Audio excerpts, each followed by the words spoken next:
Ladies and gentlemen, good morning, good afternoon, good evening, depending on where you are located.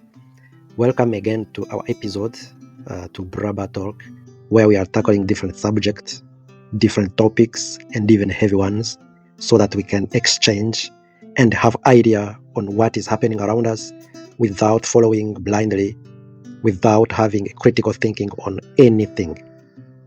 Today, our episode is going to talk about demons. Does demon exist? What is demon? So we are going to see the essence of that spiritual, that existence.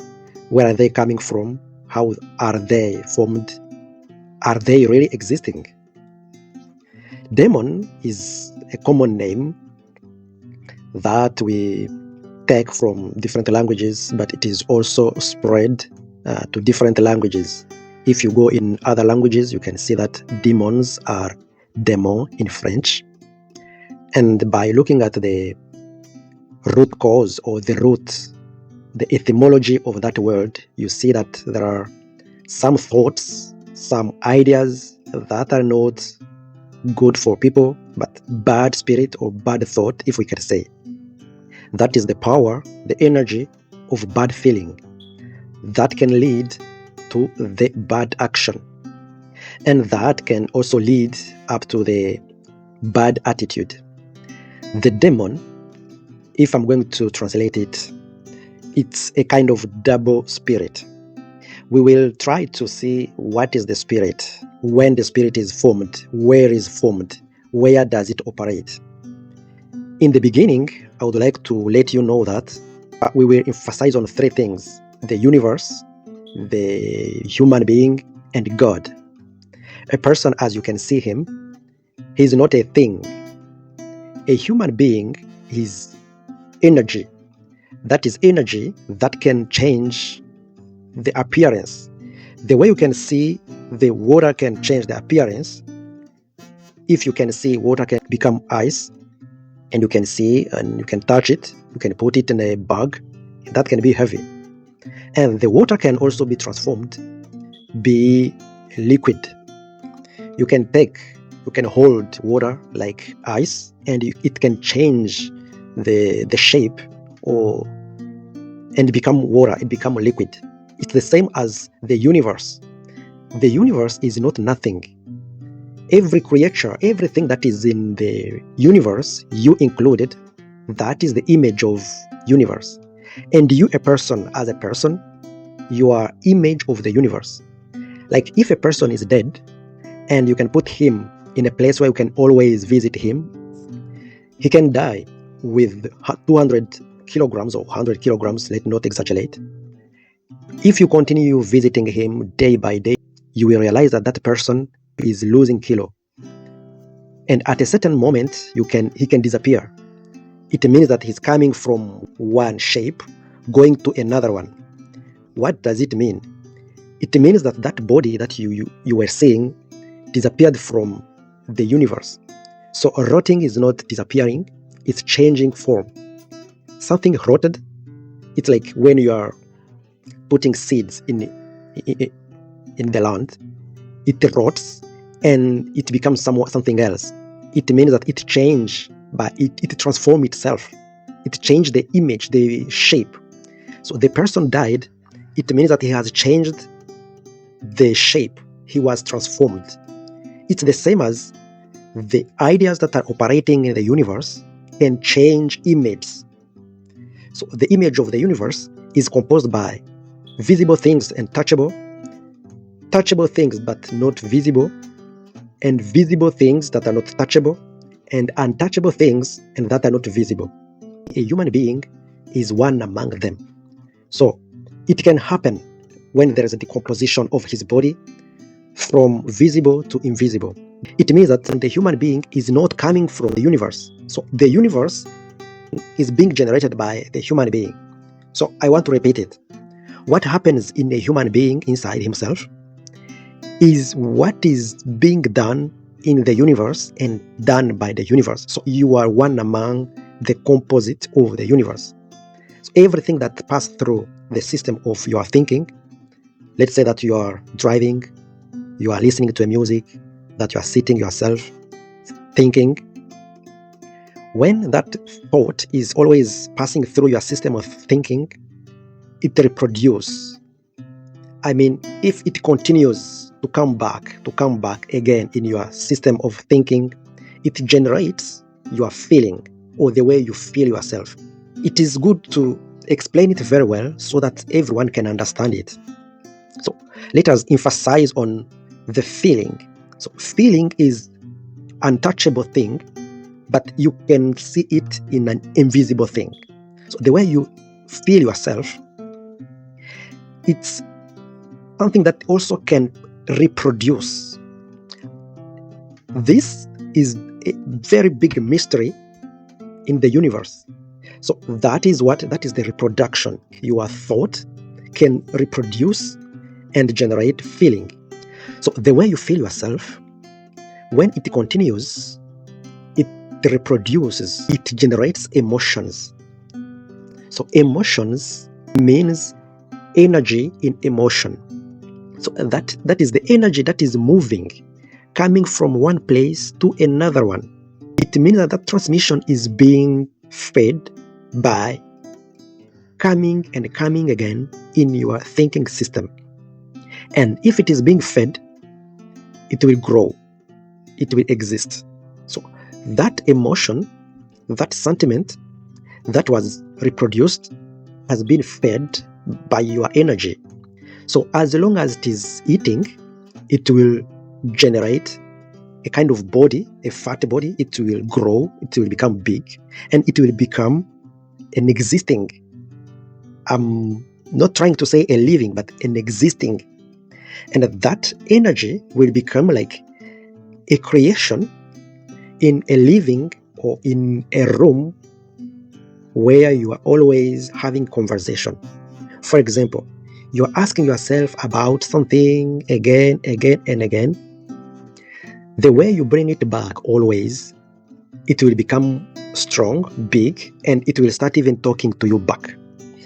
Let's say that if it continues to be in your chamber, in your room, in your sitting room, and it is continuing to be used and exploited in that way, it generates what we call energy, the energy of thinking.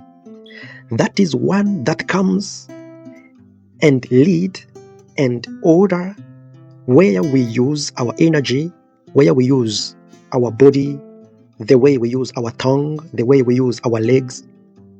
It comes and sits in the nervous system. That is the way our organs are coordinated in one place, that is sitting on the brain. So it means that it is creating the energy that lead, that compose the body of the universe or the power of the universe, that is energy. So our body is the energy.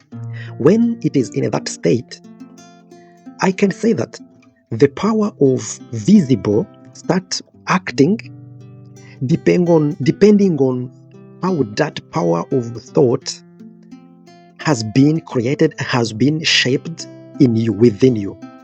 So as we have said, everything that has been fed get grow big, and at a certain moment it became a giant.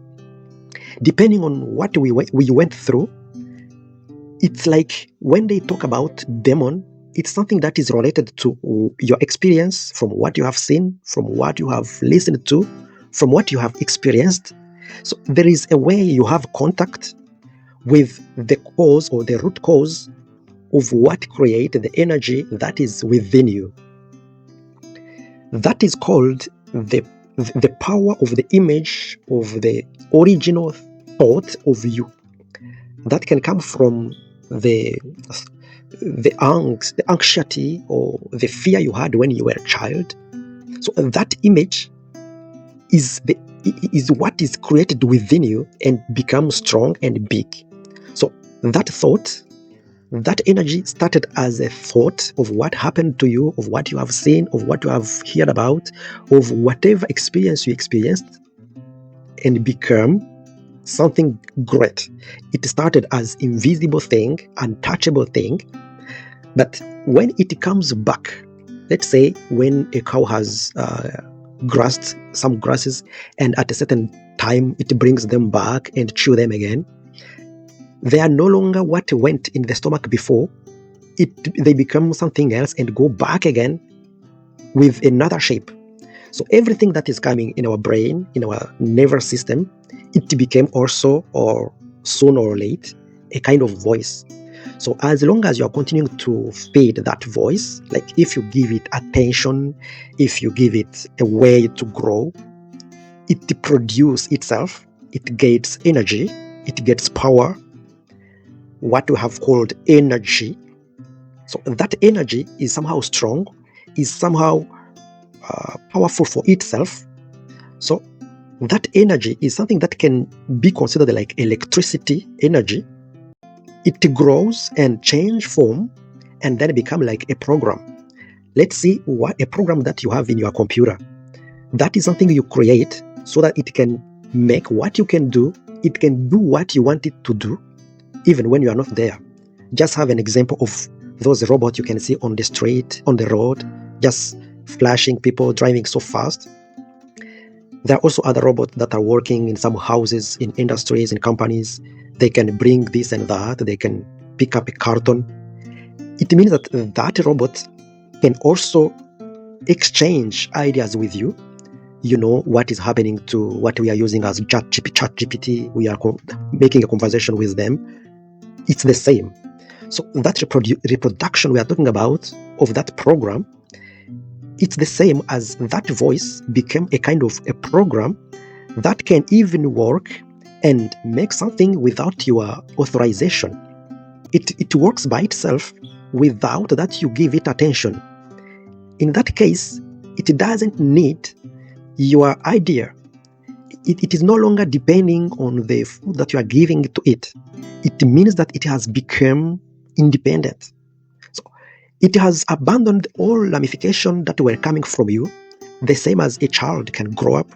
And when he's still young, you can just give him a shower, you can feed him, you can show him whatever, clothe him. But at a certain moment, you do no longer need to feed him. He can do it by himself. He can even take a decision to go somewhere. So the same, that thought comes in your head and sit in what we call unconscious or subconscious. So in subconscious, it stays there, and that program continues to run. And it can even work without requesting authorization from you, as it used to be before.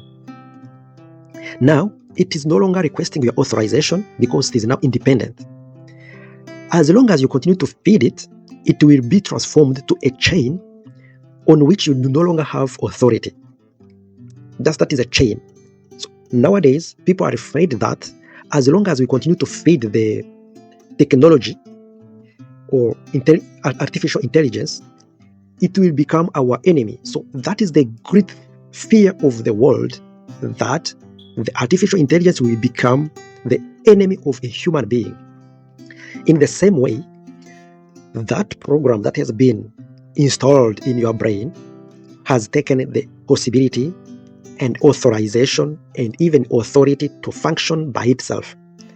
And if it starts functioning without your authorization, you as a human being, you become a subject to that program. So when you will see the person is under that chain, that's where you will see a person saying, I have planned something else, but I can see what I have planned is not what I implemented. So I was planning to do good thing, but really I did bad thing. The human being didn't have an authority to that program that made him to do what he was not supposed to do.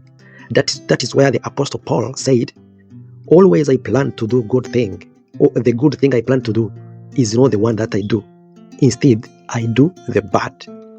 That means that that program became too big, too giant, that is more than you, and become stronger than your energy.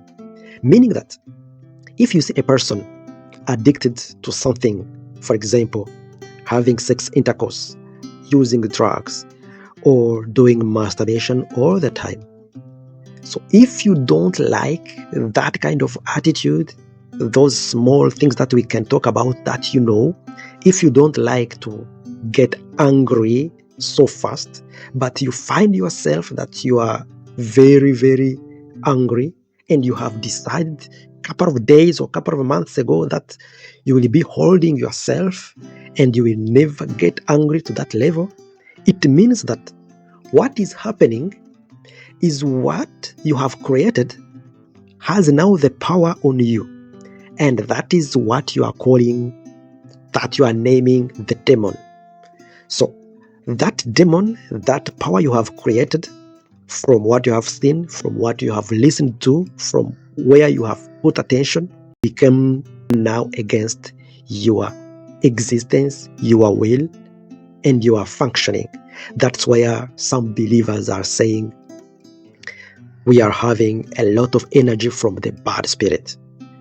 And they start saying, oh, we have always sinned, we never get to the righteousness of God.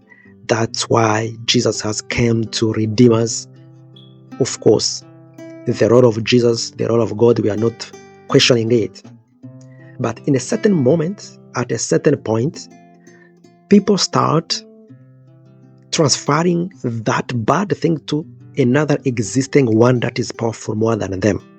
Meaning that they start justifying their weakness, sending that power to someone else. That's why you will see some people going to pray, going to the mountain, in the bushes, praying and fasting to destroy that spirit, to destroy that attitude, to destroy that big energy that is having a say, and that is really pushing him in a bad attitude, what we can call in bad sin that they don't like. So you will hear people talking about there is a demon of robbery, there is a demon of masturbation, there is a demon of drug, there is a demon of fighting. But if you look properly, that demon didn't come from outside. And that demon, you cannot fight it like this. It's not really your enemy, but it's the enemy that you have created. It's energy, bad energy you have created, you have fed, you went together with him, but at a certain point, he's running faster than how you can run. So that is what a lot of people are calling demon by the moment. Please know that this is not the demon as people are calling demon, but is the energy that we have created and that is within us. And by the time you want to fight against it, you will not fight it as you are fighting with another person. You will fight it and overcome it by changing and transforming yourself from inside, by fasting, by praying, by pronouncing and declaring new powerful words, repeating them, because when you are praying, you will not pray for only one day, you will pray repeatedly. That's when, as you continue to feed the new power, it will come and slip over or neutralize the existing bad thought, bad giant you have created. So the new one that you are creating will come and fight against the existing one, and you will say that the demon has gone away. And by the time you will say, okay, I'm released, I'm redeemed, I'm delivered, because the demon that was fighting against me is no longer there. So this is the first episode. We will have another one. Please stay tuned. Let me tell you that if you have not done yet subscription, just make it so that you can get another episode immediately when we release it. Thank you so much. Stay wise and stay safe.